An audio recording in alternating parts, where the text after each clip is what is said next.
So hello dear friend, this is Ashish Charles. आज हम बात करने वाले हैं सबसे इंपॉर्टेंट और डेंजरस टॉपिक रेडियो एक्टिविटी पर। तो रेडियो एक्टिविटी एक ऐसे एलिमेंट जो अपनी जिंदगी से कुछ रेज एमिट या ट्रांसमिट करते हैं, alpha beta gamma raise generally, उनको हम रेडियो एक्टिव एलिमेंट्स कहते हैं। हेनरी बेक्यूरेल नाम के साइंटिस्ट ने सबसे पहले रेडियो एक्टिविटी की डिस्कवरी करी और इन्होंने ये देखा था कि यूरेनियम का एक सॉल्ट लिया था इन्होंने और एक फोटोग्राफिक प्लेट पर इन्होंने पैक करके रख दिया था। तो जब वो खोल के देखा पेपर तो उन्हें पता चला कि पेपर में ब्लैक कलर के स्पॉट्स आ गए हैं। तो उस समय तो उन्हें समझ नहीं आया कि ये हुआ क्यों, क्योंकि बाकी सारे एलिमेंट तो ऐसी हरकत नहीं कर रहे थे, पर यूरेनियम उनमें से एक एलिमेंट था जो ऐसी हरकत कर रहा था। तो उनको समझ में आया कि यूरेनियम अपनी जिंदगी से कुछ रेज निकालता है अब कुछ एक्सपेरिमेंट्स के बाद। तो 1896 में इनका नाम है पूरा, फिजिसिस्ट है ये हेनरी बेक्यूरेल। हेनरी बेक्यूरेल ने 1896 में रेडियो एक्टिविटी को डिस्कवर किया था और रेडियो एक्टिविटी से जो ये रेज निकल रही थी उनको बेक्यूरेल रेज भी बोल देते थे। उसी टाइम पर मैरी क्यूरी और पेरी क्यूरी, जो हस्बैंड वाइफ भी थे, वो भी इस टॉपिक पे रिसर्च कर रहे थे। तो बाद में उन्होंने भी इसको आगे बढ़ाया, पर मेन डिस्कवर इन्होंने किया और बाद में इन तीनों को एक साथ में 1903 के अराउंड इन तीनों को नोबेल प्राइज भी दिया गया। 1911 के आसपास मैरी क्यूरी को अलग से भी रेडियम और पोलोनियम की डिस्कवरी करने के लिए उनको फिर से नोबेल प्राइज मिला था इंडिविजुअली भी। और ये शायद मतलब इसलिए उनको नहीं मिला होगा उनके हस्बैंड पेरी क्यूरी को, क्योंकि 1906 में एक एक्सीडेंट में उनकी डेथ हो गई थी। तो रेडियो एक्टिविटी यहां से ही पैदा हुआ कि एलिमेंट्स ऐसे जो alpha beta gamma rays transmit करते हैं। ये रेस जो होती है वो काफी ज्यादा इंटेंसिटी की रेस होती हैं, जो अपनी जिंदगी से रेस निकाल रही हैं। रेस करने पर क्या होता है, अल्फा बीटा गामा रेस से क्या क्या इफेक्ट पड़ता है, वो सब हमने मेनली इस जगह पे पढ़ना है। सबसे पहले आपको यहाँ पे पीरियोडिक टेबल दिखाई दे रही होगी।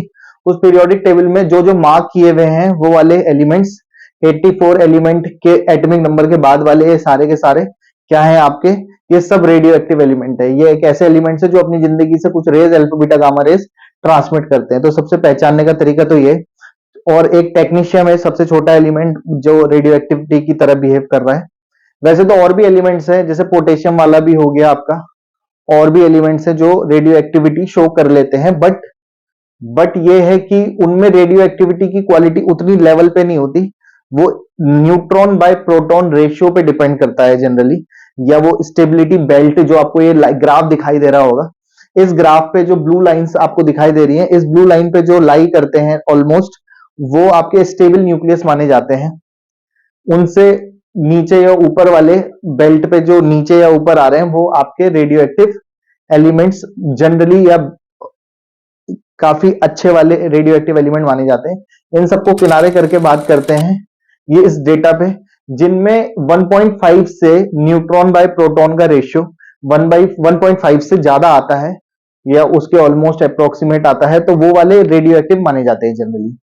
तो जो हैवी एलिमेंट्स होते हैं, हैवी मतलब बड़े एटॉमिक नंबर वाले, जनरली वही रेडियो एक्टिविटी ज्यादा स्तर पर शो करते हैं। ज्यादातर जिस पे रिसर्च हुआ है वो पोलोनियम और हेनरी बेक्यूरेल के द्वारा यूरेनियम पे ज्यादा काम हुआ है। यूरेनियम पे ही हम मेनली पढ़ाई कर रहे होते हैं।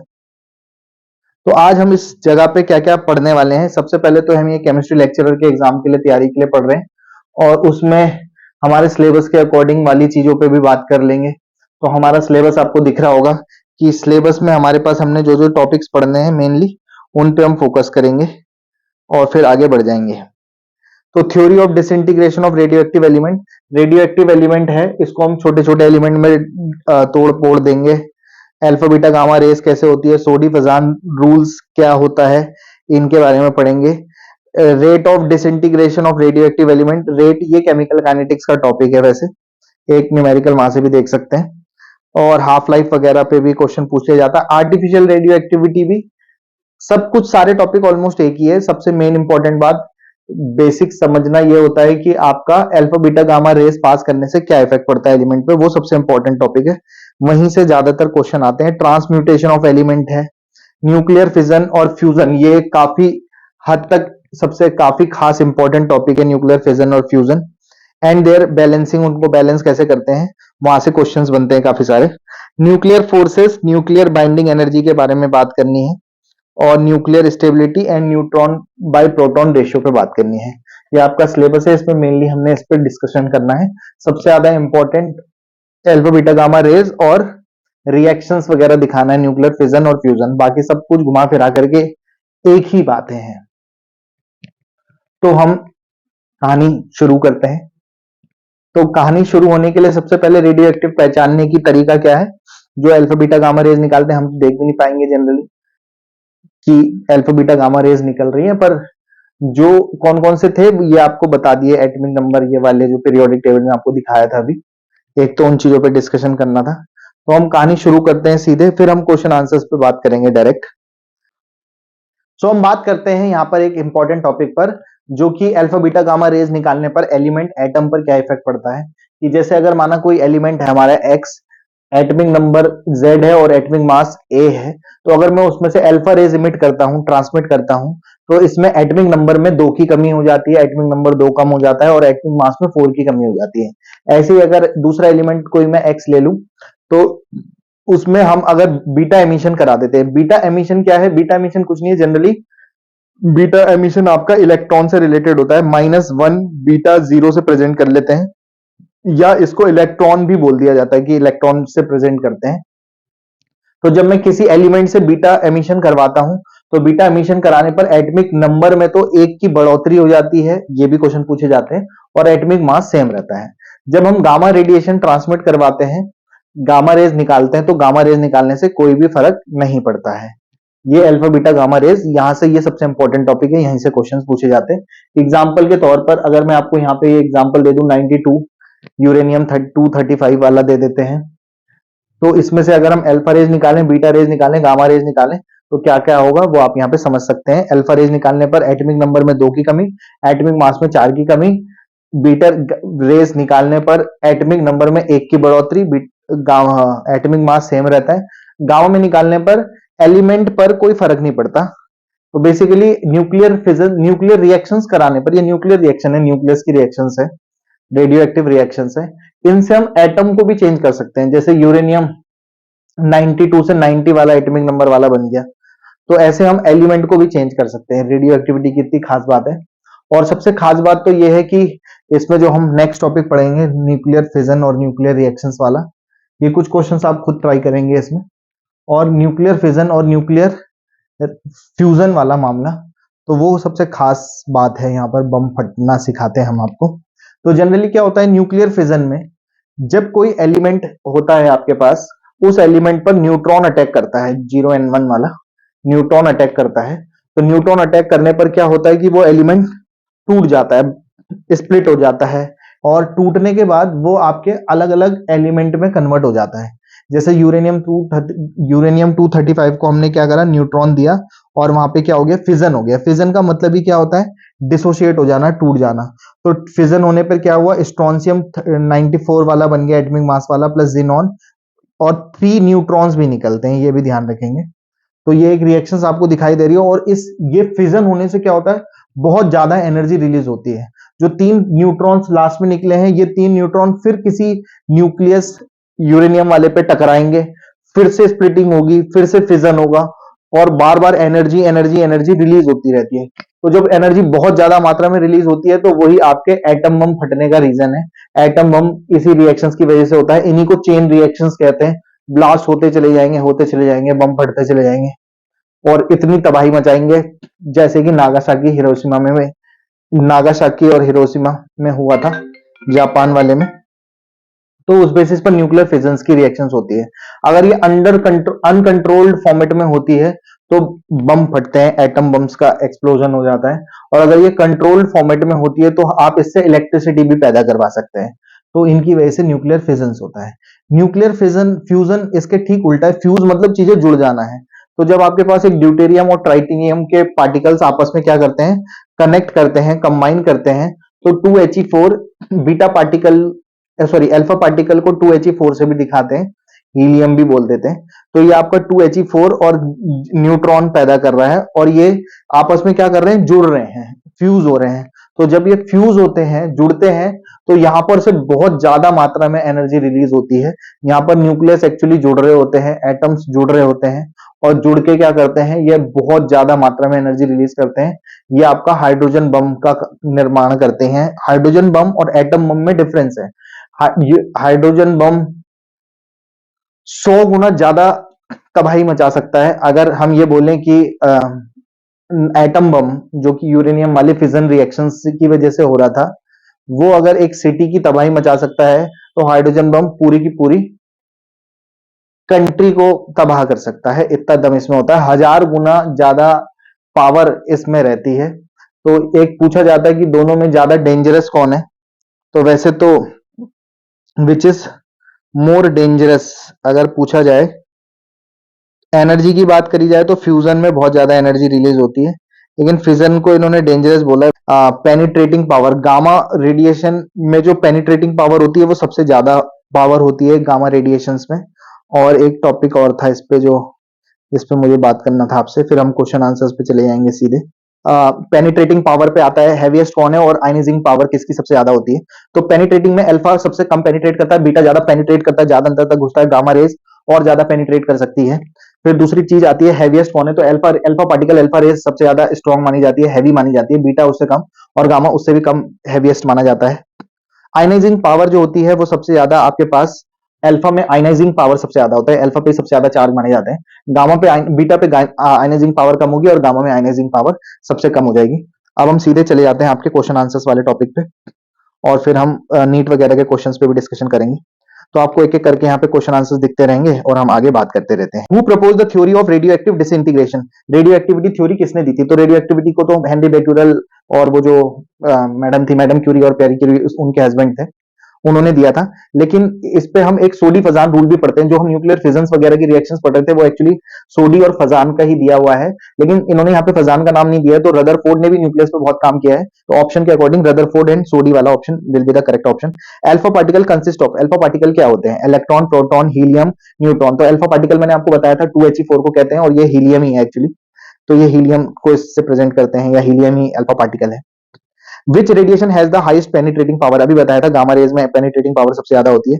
सोडी फजान रूल के according emission of alpha particle decreases by, जब हम अल्फा पार्टिकल कराते हैं तो एटमिक नंबर पे क्या होता है, एटमिक नंबर में 2 की कमी हो जाती है और एटमिक मास में 4 की कमी हो जाती है। फिलहाल एटमिक नंबर में decrease by 2।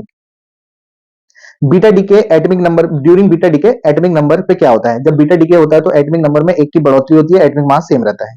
Which of the following remains unchange during beta emission, beta emission जब कराते हैं तो क्या अनचेंज रहता है, एटमिक नंबर तो चेंज हो जाता है, एटमिक मास सेम रहता है, चार्ज और नंबर ऑफ प्रोटॉन्स वो चेंज हो सकते हैं, बट बेसिकली उसने बोला था कौन अनचेंज रहेगा, तो एटमिक मास सेम रहता है। रेडियो एक्टिव डिकेस फॉलोज, जब भी रेडियो एक्टिविटी डिके होता है तो वो फर्स्ट ऑर्डर काइनेटिक्स को सेटिस्फाइड करता है। फर्स्ट ऑर्डर काइनेटिक मतलब rate of first order kinetics वाला मामला है, first order reaction chemical kinetics, zero order first order, तो फर्स्ट ऑर्डर काइनेटिक्स को डिफाइन करता है। डिके कांस्टेंट, ये बिल्कुल रेट कांस्टेंट की तरह ही है जो हम केमिकल काइनेटिक्स में फर्स्ट ऑर्डर के लिए रेट कांस्टेंट पढ़ते थे। तो उसने कहा डिके कांस्टेंट की यूनिट क्या होगी, तो रेट कांस्टेंट की यूनिट यहाँ पे पर सेकंड होगी फर्स्ट ऑर्डर के लिए, वहां पे भी वही होती थी केमिकल काइनेटिक्स चैप्टर में। Radio active decay equation is, radio active decay की इक्वेशन ए ऑप्शन हो जाएगा इसका, n equal to n not e to the power minus lambda t, जहां पे लैम्डा ही आपका क्या है, रेट कांस्टेंट है या डीके कांस्टेंट बोला जाता है। हाफ लाइफ पीरियड क्या टाइम होता है, जब रिएक्टेंट से प्रोडक्ट बनते समय रिएक्टेंट आधा बच जाए या प्रोडक्ट आधा बन जाए तो उसी टाइम को हाफ लाइफ कहते हैं। Formula of half life is, ये वाला फॉर्मूला हाफ लाइफ का बिल्कुल same to same chemical kinetics का ही फॉर्मूला है, हाफ लाइफ बराबर 0.693 अपॉन के, के की जगह यहाँ पे लैम्डा चल रहा है, डीके कांस्टेंट। एवरेज लाइफ क्या है, मीन लाइफ या एवरेज लाइफ किसे कहते हैं, तो मीन लाइफ रेट कांस्टेंट के का रेसिप्रोकल होता है, रेट कांस्टेंट की जगह यहाँ पे क्या चल रहा है, डीके कांस्टेंट लैम्डा, तो 1/लैम्डा को ही क्या कहते हैं, एवरेज रेट कहते हैं, तो ये ध्यान रखेंगे फॉर्मूला भी। Relationship between average life and half life, average life और हाफ लाइफ के बीच क्या रिलेशन होता है, वैसे इसे डिराइव भी कर सकते हैं ऊपर वाले फॉर्मूले की मदद से। 1/लैम्डा को ही टाउ से प्रेजेंट कर रहे हैं, नीचे एक्सप्लेनेशन में दिखा भी रहा है वो आपको, और 1/लैम्डा को ही टाउ कह रहे हैं, तो tau equal to 1.44 T half आ जाएगा। Artificial radioactivity was discovered by, artificial radioactivity कुछ नहीं है, आपने एक रेडियो एक्टिव एलिमेंट था, उस रेडियो एक्टिव एलिमेंट को डिसइंटीग्रेट किया, तोड़ दिया, alpha beta gamma raise emit कराया या न्यूक्लियर फिजन करवाया, तो वो टूट के छोटे छोटे एलिमेंट में जो बदल जा रहा है, इस घटना को ट्रांसम्यूटेशन भी कहते हैं, कि एक एलिमेंट छोटे या दूसरे एलिमेंट में कन्वर्ट हो गया है। अनस्टेबल से स्टेबिलिटी की तरफ जा रहा है, तो इसी घटना को आर्टिफिशियल रेडियो एक्टिविटी भी कह देते हैं। ये भी एक सिलेबस का टॉपिक था, वो भी यहीं पे कवर हो गया। और रेडियो एक्टिविटी कहते हैं, और इनको दिया था जॉलियट क्यूरी कपल ने। जॉलियट क्यूरी कपल हस्बैंड वाइफ ही थे। जॉलियट क्यूरी जो है वो मैरी क्यूरी और पेरी क्यूरी की ही डॉटर है, तो उन्होंने ही ये दिया था। which is an example of radioactivity, artificial radioactivity। artificial radioactivity actually क्या है? अनस्टेबल रेडियो एक्टिव एलिमेंट से स्टेबल रेडियो एक्टिव एलिमेंट बनाने का सफर है। यूरेनियम 238, कार्बन 14, ये रेडियो एक्टिव है। रेडियम भी रेडियो एक्टिव एलिमेंट है, लेकिन जो फॉस्फोरस होता है 30, वो रेडियो एक्टिव एलिमेंट नहीं है। तो आप, जबकि फॉस्फोरस स्टेबल बना है, नॉन रेडियो एक्टिव एलिमेंट बन गया है, उसका न्यूक्लियस स्टेबल है। न्यूक्लियस की स्टेबिलिटी कैसे देखते हैं? जिनमें प्रोटॉन और न्यूट्रॉन की संख्या सेम रहती है, वो उनके लिए 1 आती है प्रोटॉन और न्यूट्रॉन का रेशियो। जैसे फॉस्फोरस का ही मान लेते हैं, 15p30 है, तो एटॉमिक नंबर कितना है? 15 है। प्रोटॉन कितने हैं? 15 है। इलेक्ट्रॉन कितने हैं? 15 है। न्यूट्रॉन कैसे निकालते हैं? Atomic mass minus atomic number, तो इसके लिए न्यूट्रॉन्स भी कितने आ जाएंगे? 15। तो प्रोटॉन और न्यूट्रॉन सेम आ रहे हैं। प्रोटॉन और न्यूट्रॉन का रेशियो या न्यूट्रॉन बाय प्रोटॉन रेशियो 1 आने वाला है। तो जिनके लिए 1 आता है वो बहुत स्टेबल न्यूक्लियस होते हैं, वो रेडियो एक्टिव नहीं होते, जैसे फॉस्फोरस नहीं है। तो फॉस्फोरस एक आर्टिफिशियल रेडियो एक्टिविटी, इस टॉपिक को कहते हैं कि आपने अनस्टेबल से स्टेबल रेडियो स्टेबल एलिमेंट तैयार किया है, इसी को आर्टिफिशियल रेडियो एक्टिविटी कहते हैं। ये किनके द्वारा दी गई थी? जॉलियट क्यूरी के द्वारा, जो कि मैरी क्यूरी पेरी क्यूरी की ही बेटी हैं। और इसके बाद बारी आती है आपकी conversion of one element into another element is called. ये भी सिलेबस का टॉपिक था जो मैंने स्टार्टिंग में बोला था। इस घटना को ट्रांसम्यूटेशन कहते हैं। जब कोई एक एलिमेंट दूसरे एलिमेंट में कन्वर्ट होता है, न्यूक्लियर फिजन, फ्यूजन, फ्यूजन तो नहीं बट जनरली न्यूक्लियर फिजन या alpha beta decay, gamma decay करवाने पर, तो उसी घटना को एलिमेंट का बदल जाना ट्रांसम्यूटेशन कहलाता है। Nuclear fission of uranium 235 is initiated by. जब भी न्यूक्लियर फिजन होता है, उस पर न्यूट्रॉन की बम्बार्डिंग कराई जाती है, तो न्यूट्रॉन ही उस पर अटैक करके करता है, तो स्लो न्यूट्रॉन वाला इसमें ऑप्शन हो जाएगा। Nuclear fission produces, nuclear fission से क्या पैदा होता है? ह्यूज एनर्जी, सही बात है, बहुत ज्यादा एनर्जी पैदा होती है। लाइट न्यूक्लियस, छोटे छोटे न्यूक्लियस भी पैदा होते हैं, सही बात है। न्यूट्रॉन्स, हाँ, 3-3 न्यूट्रॉन्स भी पैदा हो रहे थे, सभी पैदा होते हैं, हाँ। All of this will be the correct option for this question. Which reaction occurs in the sun? Sun में कौन सी रिएक्शंस होती है? सन में फ्यूजन रिएक्शंस होती हैं, न्यूक्लियर फ्यूजन होता है। हाइड्रोजन बम भी एक्चुअली सूरज भैया ही है। सूरज भैया में कितनी एनर्जी है कि पूरी दुनिया को रोशनी दे रहा है, और पूरे जिंदगी का खाना हम उसी से बना पा रहे हैं, फोटोसिंथेसिस की मदद से। सूरज भैया नहीं आएंगे तो खाना पीना नहीं बना पाएंगे। पेड़ पौधे CO2 H2 लेकर के C6H12O6 plus O2 Glucon D बनाते हैं और ऑक्सीजन देते हैं। तो सूरज भैया भी बहुत ज्यादा एनर्जी का सोर्स है। इवन पूरी दुनिया का एनर्जी सोर्स ही सूरज भैया माने जाते हैं। तो हाइड्रोजन बम में भी बहुत एनर्जी होती है, और न्यूक्लियर फ्यूजन जो होता है वो सन वाली रिएक्शन ही उसमें मानी जाती है। Nuclear fusion requires, nuclear fusion कराने पर क्या होता है भैया? सूरज भैया में कितनी टेम्परेचर रहता है? हाई। हाई टेम्परेचर वाला ऑप्शन इसमें से हो जाएगा इन चारों में से। Which nuclear reaction is correctly balance? इनमें से कौन सी न्यूक्लियर रिएक्शंस बैलेंस है? न्यूक्लियर रिएक्शंस बैलेंस देखने के लिए रिएक्टेंट साइड में एटॉमिक नंबर और प्रोडक्ट साइड में एटॉमिक नंबर, रिएक्टेंट साइड में एटॉमिक मास और प्रोडक्ट साइड में एटॉमिक मास सेम आने चाहिए उनका सम वगैरह करने पर। तो इसमें अगर देखा जाए तो ए ऑप्शन है, जिसमें रिएक्टेंट साइड एटॉमिक मास 18 आ रहा है, प्रोडक्ट साइड भी 18 आ रहा है, बाकी किसी रिएक्शन में ऐसा नहीं हो रहा, इसलिए option A option will be the correct option हो जाएगा इसका। Nuclear force is, nuclear force क्या है? ग्रेविटेशनल है, इलेक्ट्रोस्टैटिक है, शॉर्ट रेंज अट्रैक्टिव वाला मामला है, या मैग्नेटिक है? तो न्यूक्लियर फोर्स जो होता है, एक्चुअली न्यूक्लियर फोर्स क्या चीज है? प्रोटॉन और न्यूट्रॉन न्यूक्लियस के अंदर पाए जाते हैं। प्रोटॉन और न्यूट्रॉन एक साथ जिस फोर्स से जुड़े हुए हैं, उसी को आपका क्या कहते हैं? न्यूक्लियर फोर्स कहते हैं। तो शॉर्ट रेंज अट्रैक्टिव फोर्स इसके लिए बोला जाएगा। ग्रेविटी और इलेक्ट्रोस्टैटिक से कोई लेना देना है नहीं इसका। बाइंडिंग एनर्जी क्या होती है? ये भी सिलेबस का टॉपिक भी था, और इसको यहीं पे क्वेश्चन में कवर हो जाएगा। प्रोटॉन और न्यूट्रॉन जो न्यूक्लियस के अंदर जुड़े हुए थे, अगर आप उन्हें अलग कराने के लिए कुछ एनर्जी दे रहे हो, उनका ब्रेकअप करवा रहे हो, प्रोटॉन और न्यूट्रॉन को अलग कर रहे हो, तो प्रोटॉन और न्यूट्रॉन को अलग करने के लिए जो मिनिमम एनर्जी की रिक्वायरमेंट होती है, उसी को बाइंडिंग एनर्जी कह देते हैं। तो ऑप्शन के अकॉर्डिंग क्या हो जाएगा इसका answer? Energy required to separate nucleus into nucleons. Nucleons मतलब प्रोटॉन न्यूट्रॉन को अलग करने वाली बात कह रहा है ये।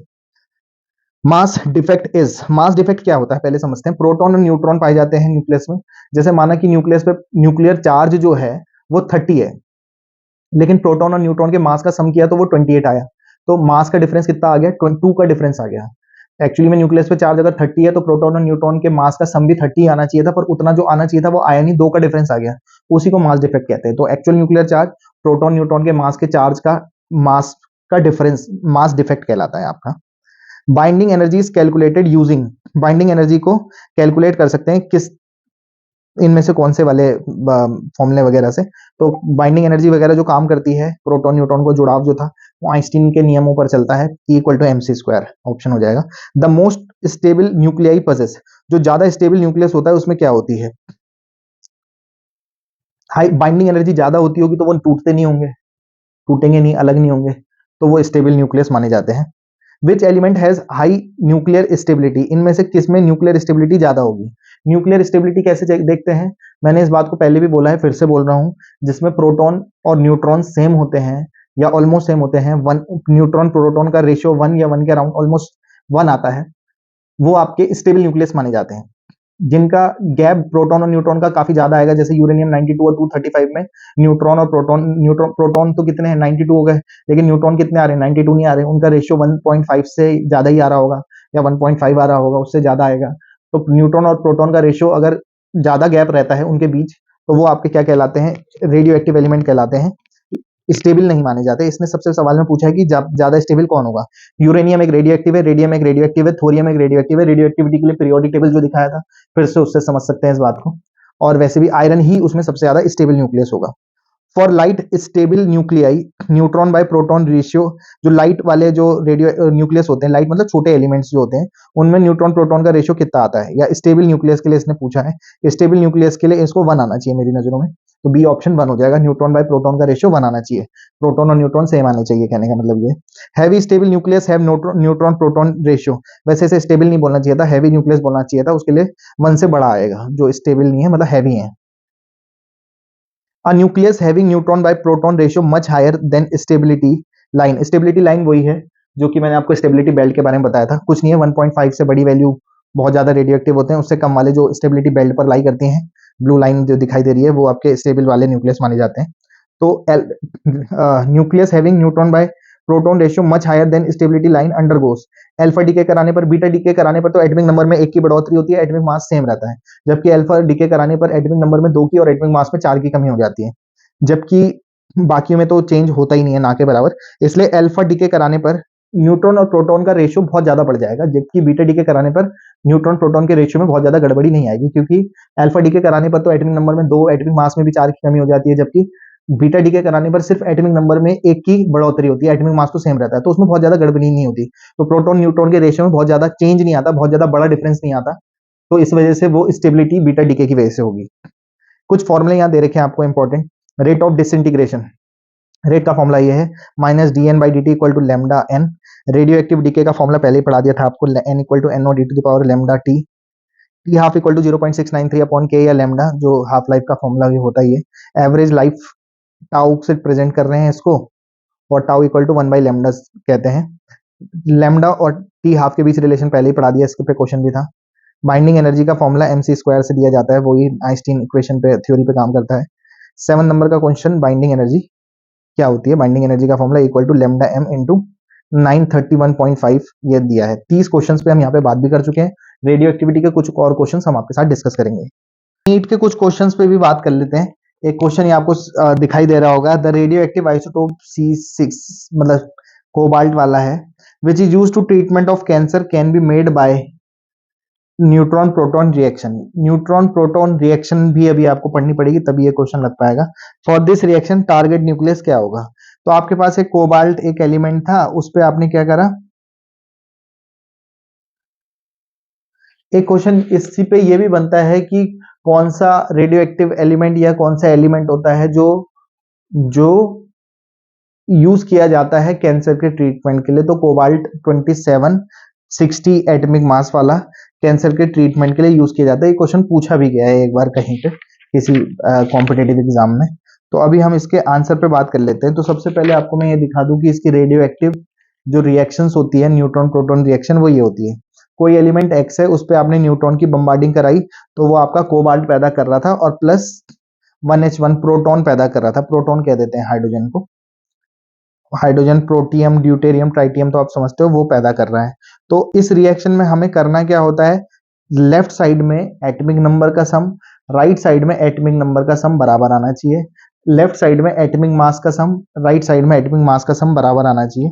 तो जैसे राइट साइड में 27 + 1 28 हो जाना चाहिए, तो न्यूट्रॉन वाले के नीचे तो 0 है, तो इसका मतलब वो X जो है वो एलिमेंट रहा होगा जिसका एटॉमिक नंबर 28 होता है, जो कि आप जानते भी हो कि निकिल होगा, इसलिए वो निकिल आंसर हो जाएगा। ऊपर 61 बन रहा है, तो न्यूट्रॉन वाले में लेफ्ट साइड में 1 आ रहा है, तो उसका एटॉमिक मास 60 होगा, तभी रिएक्टेंट साइड भी 60 + 1 61 और प्रोडक्ट साइड भी 60 + 1 61 हो जाएगा।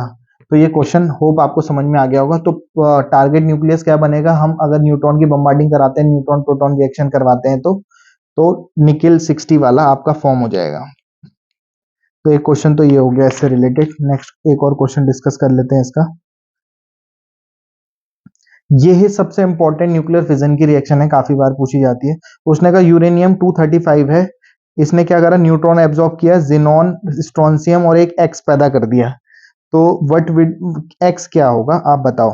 और एक्स करने के लिए आपको क्या प्रोडक्ट में क्या हो रहा होगा, 3 न्यूट्रॉन 2 प्रोटॉन क्या लगे होंगे इस रिएक्शन में। वैसे तो ये न्यूक्लियर फिजन की रिएक्शन है, 3 न्यूट्रॉन ही लगते हैं, लेकिन फिर भी आपके आंसर पे बात कर लेते हैं कि क्या क्या हुआ होगा।